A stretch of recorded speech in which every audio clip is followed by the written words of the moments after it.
Please do not vote for me because I'm Tongan. Please do not vote for me just because I'm brown.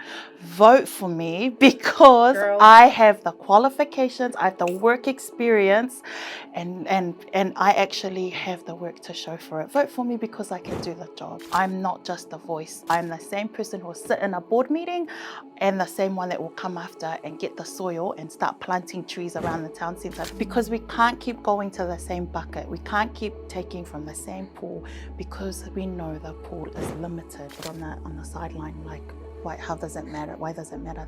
I agree, there is a disconnect, and I definitely want to push for have better youth engagement that's compared to what it is now. What I'm here for is that I'm here for the community and here to actually give the talents, the blessings that God has given me to share with everyone else, and how can we all win and thrive together.